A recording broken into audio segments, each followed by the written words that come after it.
from hand, I break it down into a 4-step process. First one, we got to consider our ball drop. Second of all, we look at what I call the pillar. Third of all, we're looking at our leg swing. Fourth, we've got our follow through. So I'll break down each step into a bit of detail. So with our ball drop, we want to place the ball in an orientation, which means when we hit it with our foot, strike the ball with our foot, we're going to be kicking it through the longest orientation of the ball.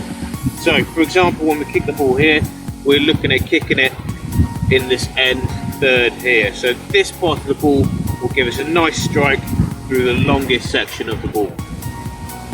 To be able to control our ball drop, we want to drop it as low as we can.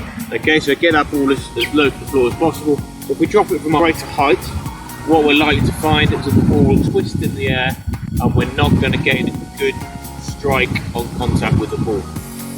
So we need to drop it as low as we can. One thing that I find is really useful is getting a pinky on the ball for as long as we can.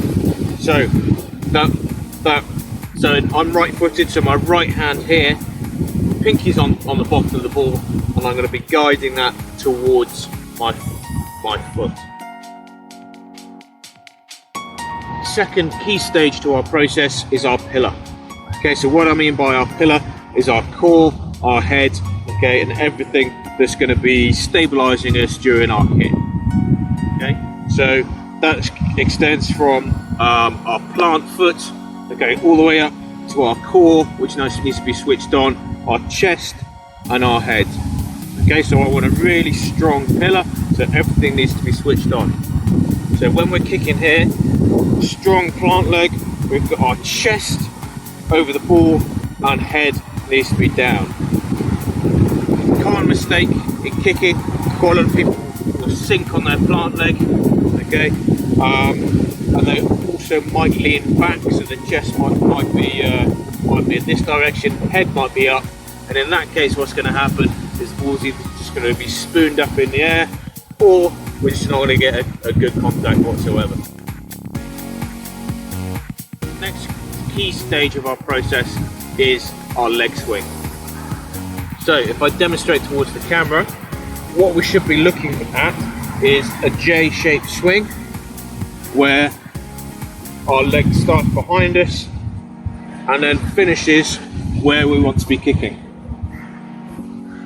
Common mistake is that quite a lot of people go for a C-shaped swing where leg starts behind them and they're finishing up to one side of the target. Okay, so it's a C shape rather than a J shape. So everything should be moving towards our target. As well, with our leg swing, we've got to think about the components that are involved in our swing. So quite often people will just use this limited range of motion. Okay, so quite a lot of whip coming from the knee, and you'll tend to find that kicks tend to be quite stabby.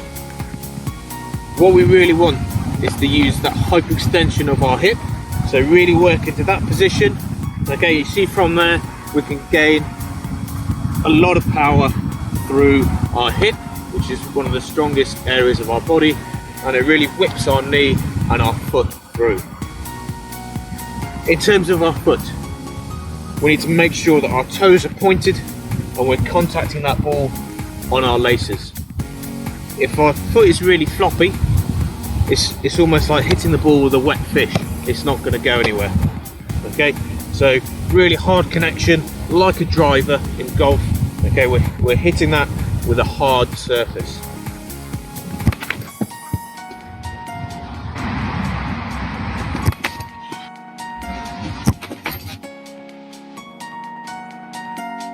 So the fourth key stage of our process is our follow through. So everything in our follow through should be moving towards our target where we want to be kicking to. So if I'm kicking directly to the camera, okay, everything needs to be moving towards our target. So as we mentioned, our foot towards the target leg and our body is nice and square on to where we're wanting to kick. So there we have it, our 4-step process with a little bit of detail around each step. We have our ball drop, we've got our strong pillar, we've got our J-shaped leg swing, and we've got our follow through.